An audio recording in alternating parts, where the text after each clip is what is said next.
देखो बेटा, कल तुमने पढ़ा था दूरी और विस्थापन। जैसे दूरी और विस्थापन को एक साथ भी समझ लिया, वैसे ही आज पढ़ेंगे चाल और वेग, दोनों को एक साथ लेके चलेंगे, जिससे कि दोनों में क्या समानता है, क्या अंतर है, सब एक साथ पता चलता चला जाएगा। अलग अलग पढ़ोगे तो थोड़ी दिक्कत आएगी। चाल, इंग्लिश में इसको कहेंगे स्पीड, और वेग को कहेंगे वेलोसिटी।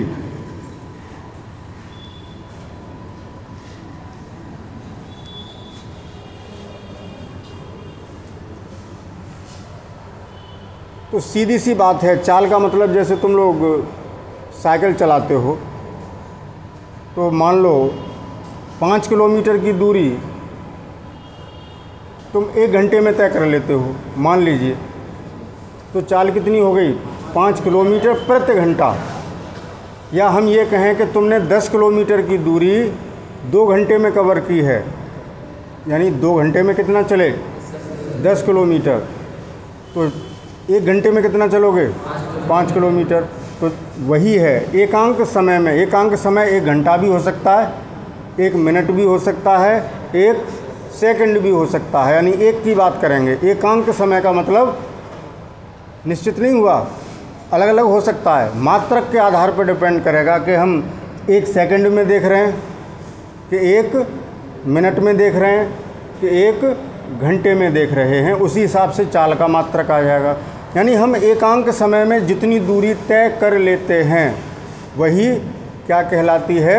चाल। तो किसी वस्तु द्वारा एकांक समय में तय की गई दूरी को चाल कह देते हैं। अब इस दूरी शब्द की जगह विस्थापन कर दें तो सेम परिभाषा इसकी हो जाएगी। इसमें क्या यूज़ कर रहे हैं, यानी परिभाषा लिखूँ मैं, एकांक समय में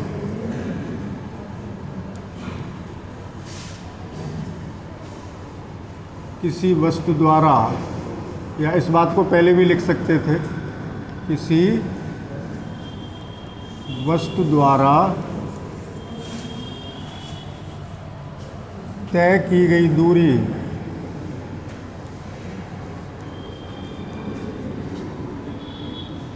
उस वस्तु की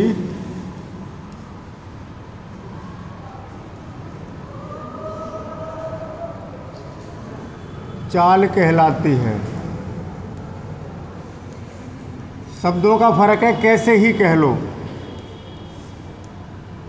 किसी वस्तु को मैं पहले भी लिख सकता था, वो तो वाक्य बनाने के ऊपर है, कि किसी वस्तु द्वारा एकांक समय में तय की गई दूरी उस वस्तु की चाल कहलाती है, या तय की गई दूरी को उस वस्तु की चाल कहते हैं, कैसे भी कह लो।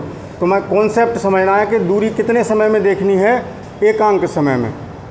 तो जैसे मान लो, अगर हम इसको सूत्र रूप में बदलना चाहें तो ध्यान रखेंगे, जिस चीज़ को हम एकांक करते हैं उसको क्या करते हैं? अपोन में ले आते हैं।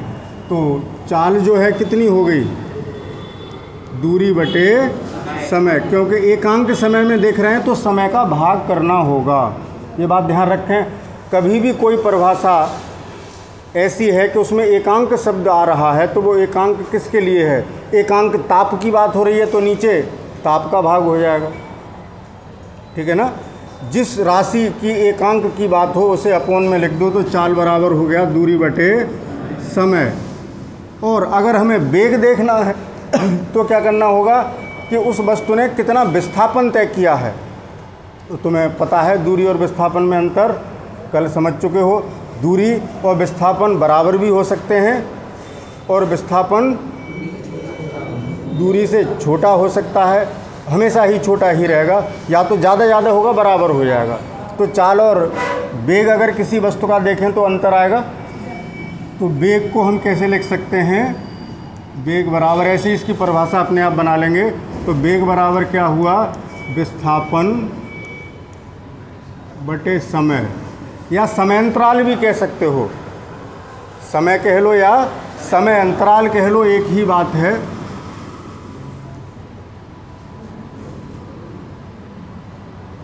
समय, इसका मात्रक देखोगे तो क्या हो जाएगा? दूरी को किस में नापोगे, मीटर में, और समय को सेकंड में। ऐसे ही इसका हो जाएगा मात्रक, यही सेम रहेगा, मीटर पर सेकंड, कोई अंतर नहीं आएगा। विमीय सूत्र सेम रहेंगे। इसकी विमीय सूत्र क्या होगी, LT-1, और इसका विमीय सूत्र भी क्या होगा, LT-1 होगा। अब एक बात ध्यान रखेंगे, इसमें क्या यूज़ हो रहा है, दूरी, और इसमें क्या यूज़ हो रहा है, विस्थापन। और दूरी कैसी राशि है, अदिश, तो चाल कैसी हो गई, अदिश। चाल कैसी होती है, अदिश राशि। अभी चाल में और वेग में थोड़ा सा अंतर थोड़ी देर बाद बताएंगे। अदिश राशि हो गई और ये हो गई सदिश।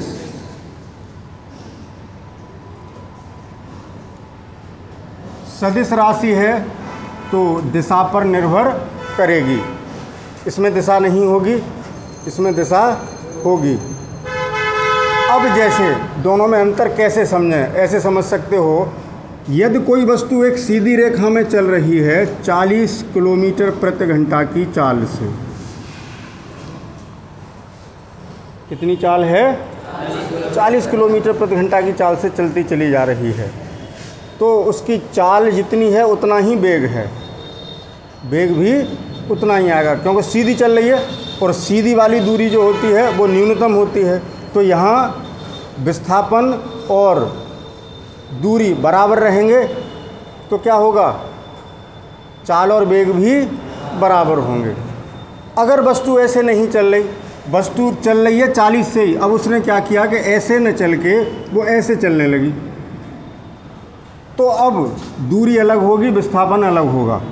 कैसे, देखें, यहाँ से यहाँ तक गई वस्तु, तो दूरी तो हो गई ये, और विस्थापन हुआ ये, अंतर हो गया।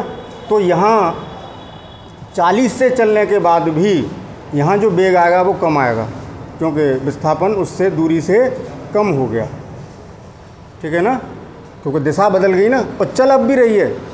यहाँ देखो क्या हो रहा है कि चाल और वेग दोनों बराबर हो रहे हैं, यहाँ चाल और वेग अलग अलग आ रहे हैं, जबकि स्पीड उतनी है, 40 से ही चल रही है अब भी और तब भी, तो दिशा बदल गई ना यहाँ, और इसमें वेग में दिशा का फर्क पड़ता है, इसलिए तो सदिश राशि है, क्योंकि दिशा बदल जाने से ही देखें विस्थापन में अंतर आ गया। बात समझ गए। तो चाल और वेग में जो अंतर है, बहुत बारीक अंतर है, वैसे सेम लगेंगे दोनों को, सारे सूत्र एक से होंगे, मात्रक एक सा है, विमा एक सी है, लेकिन जो मूल अंतर था वो मैंने यहाँ पे समझा दिया, इससे ज़्यादा और समझा नहीं सकता, ठीक है। अब चाल हमें कई प्रकार की पढ़नी है, या छोड़ो कई प्रकार बोल गया मैं, ये कह सकता हूँ कि 2 प्रकार की पढ़नी है। एक औसत चाल, ये क्या पढ़ना है, औसत चाल यानी एवरेज स्पीड। देखो ध्यान से समझना, समझ में नहीं आएंगे अगर ध्यान नहीं दिया, वैसे तो मुझे लगेगा कितनी कठिन बात है, समझ में नहीं आ रही, लेकिन मैं उदाहरण से समझाने की कोशिश करूँगा। औसत चाल और एक होगी, बेटा कुर्सी कहाँ गई, ये कुर्सी इधर डालना जरा। दूसरी होगी तात्क्षणिक चाल।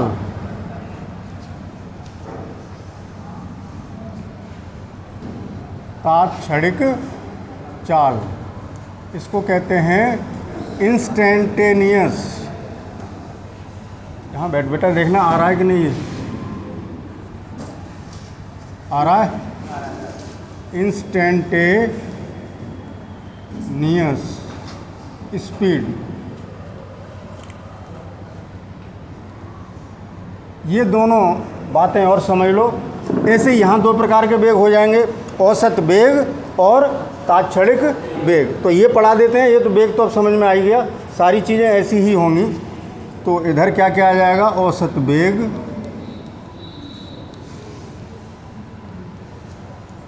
और तात्क्षणिक वेग।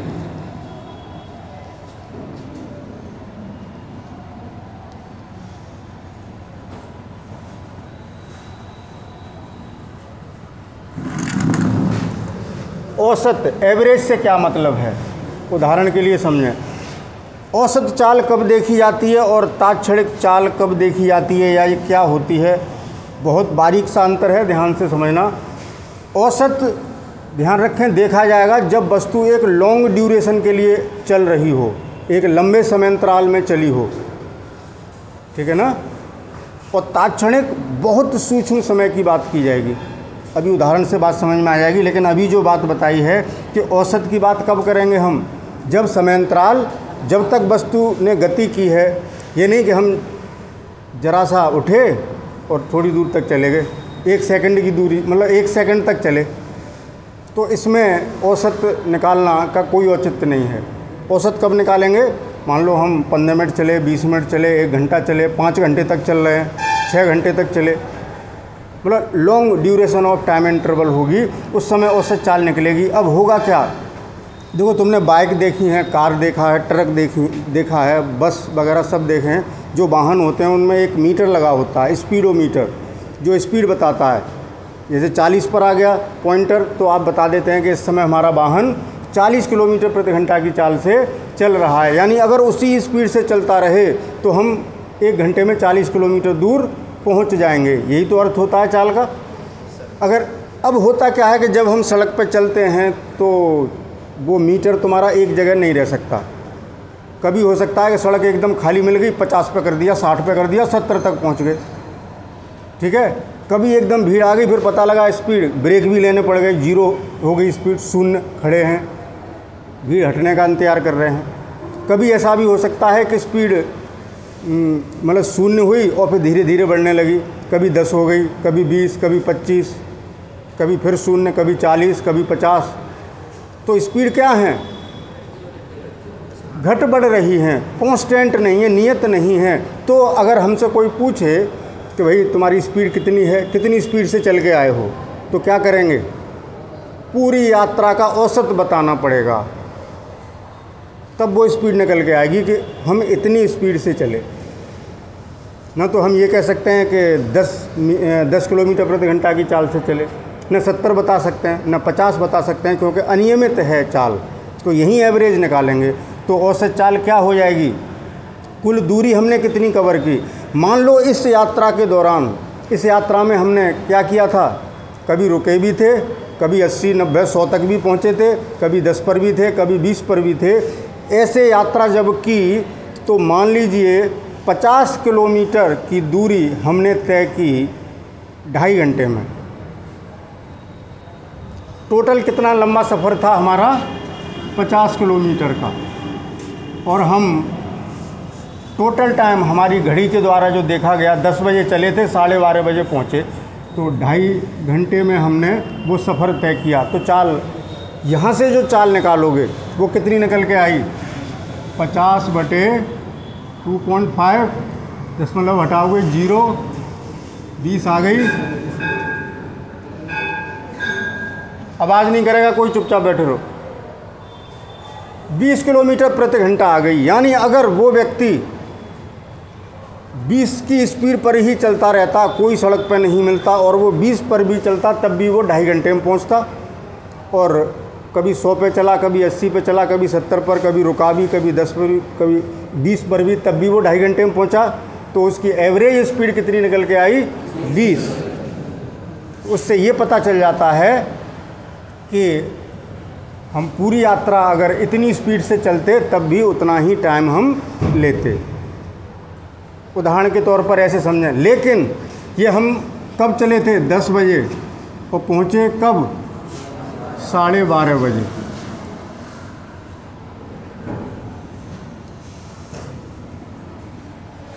तो हमारी स्पीड पूछी किसी ने, तो हमने बता दी तुरंत कि भाई कितनी आई, 20 किलोमीटर प्रति घंटा की चाल से चल के आए भाई, 2.5 घंटे लग गए, ठीक है।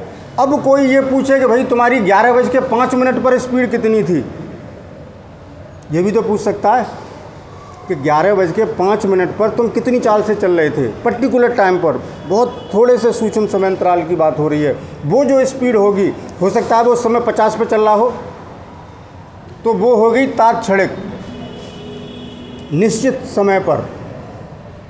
समय अंतराल बहुत सूक्ष्म हो गया कि हम 11:15 की ही बात कर रहे हैं, न 16 की बात कर रहे हैं, न 14 की बात कर रहे हैं। तो इंटरवल बहुत छोटा है। तो वो स्पीड क्या होगी, तात्क्षणिक चाल। तो दोनों में अंतर समझ में आया। मान लीजिए कभी ये 12 बजे थे, तब इसकी स्पीड 100 थी 12 बजे, तो वो 12 बजे की क्या हो गई, तात्क्षणिक स्पीड 100 किलोमीटर प्रति घंटा, लेकिन औसत चाल 20 ही है। तो तात्क्षणिक चाल अलग अलग होंगी। औसत से पूरी लंबी यात्रा का एवरेज पता लग जाएगा। दोनों में अंतर समझ में आया। इंस्टेंटेनियस स्पीड और एवरेज स्पीड दोनों में अंतर किसी की समझ में ना आया हो तो दोबारा पूछ सकता है, क्योंकि फिर मैं आगे बढ़ रहा हूँ। बताएं भाई, किसी कोई समस्या, हाथ खड़ा करो। नहीं है कोई समस्या? चलिए इधर का हटा देता हूँ मैं, ठीक है। यहीं आगे इनके फॉर्मूले लिख देते हैं।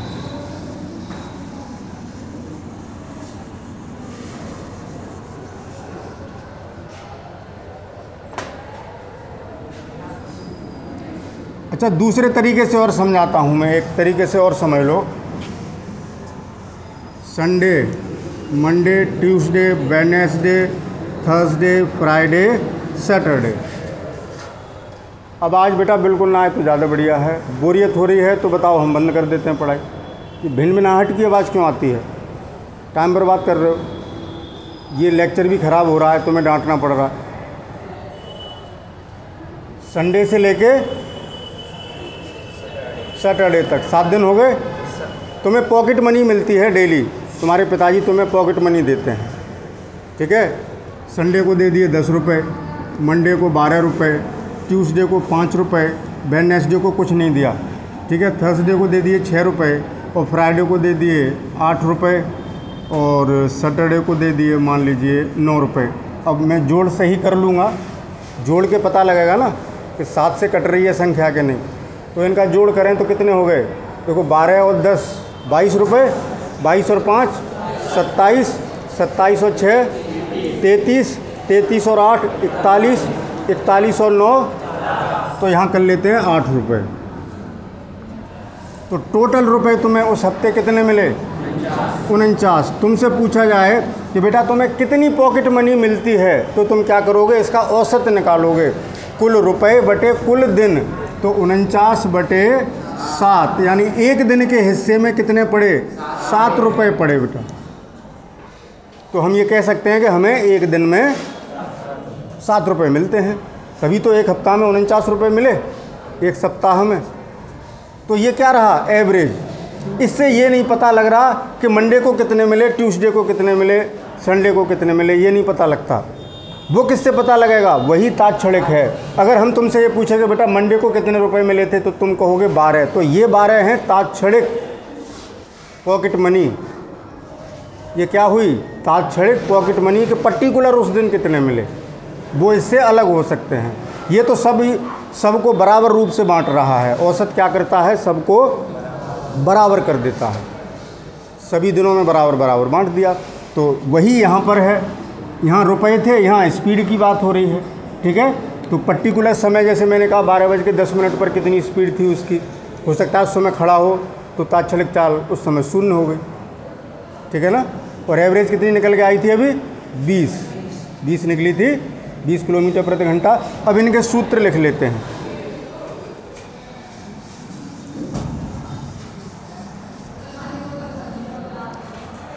देखो, औसत चाल की बात करें तो v लिख देता हूँ मैं चाल के लिए, और औसत है इसलिए ऊपर लगा देता हूँ बार। तो b बार बराबर, मान लो डेल्टा t समय अंतराल में, बड़ा समय अंतराल है ये, डेल्टा t समय अंतराल में किसी वस्तु ने डेल्टा x दूरी तय की, तो एकांक समय अंतराल में कितनी करेगा? भाई ये तो कक्षा 6 में सिखाया जाता है ना, यूनिटरी मेथड, कि 5 रुपये में 25 केले आते हैं तो 1 रुपये में कितने आएंगे बताओ? बटे 5 करते हैं ना। तो वही यहाँ पर है डेल्टा x बटे डेल्टा t। यही क्या है? Average speed. तो ये सूत्र यहाँ लिख देंगे।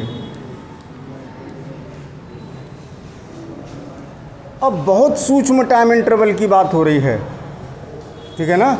जैसे हमने 12:10 पर पूछा, तो हो सकता है जब तक तुमने स्पीडोमीटर देखा 12:10 1 सेकंड हो गया, तो उतना टाइम इंटरवल बहुत छोटा है ना, यानी टाइम इंटरवल इतना छोटा है कि वो 0 के करीब है, तो उसको कहते हैं लिमिट। मैथ में पढ़ोगे तो तात्क्षणिक चाल को कैसे लिखेंगे? Limit delta T tends to 0, यानी समय अंतराल बहुत छोटा है कि 0 के निकट है, मतलब 0 के लगभग बहुत करीब पहुंच गया है, लगभग बराबर है 0 के।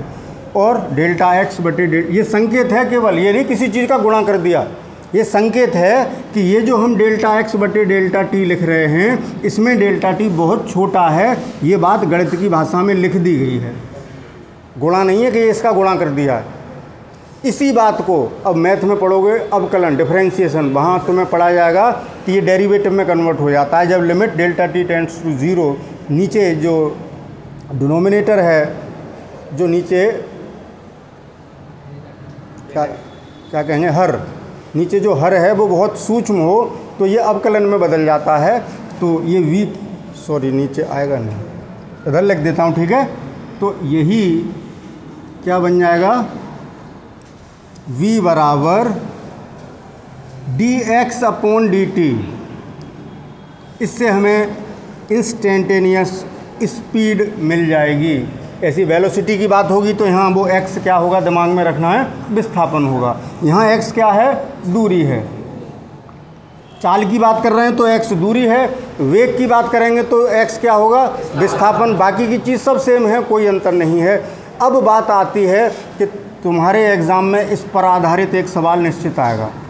तो अब समस्या ये है कि तुम अवकलन पढ़ोगे इंटर में, शायद 11th में नहीं होगा है। अब वो पता नहीं कब आएगा टर्न, तो कल अब मुझे ये सिखाना पड़ेगा। कल हम ये सिखाएंगे कि अवकलन कैसे करते हैं। वो फिजिक्स का हिस्सा नहीं है, वैसे तो तुम्हें गणित में सीखना चाहिए था, लेकिन मैं ही सिखा दूंगा क्योंकि फिर आगे का कुछ समझ में ही नहीं आएगा। अवकलन भी सिखाना पड़ेगा और समाकलन। तो कल फिजिक्स की जगह क्या पढ़ाएंगे, गणित। तो इसको नोट कर लेना। आज का लेक्चर यहीं समाप्त कर देते हैं। तो कल क्या सीखना है बच्चों, बताओ, तेज बोलना। समाकलन और अवकलन, ठीक।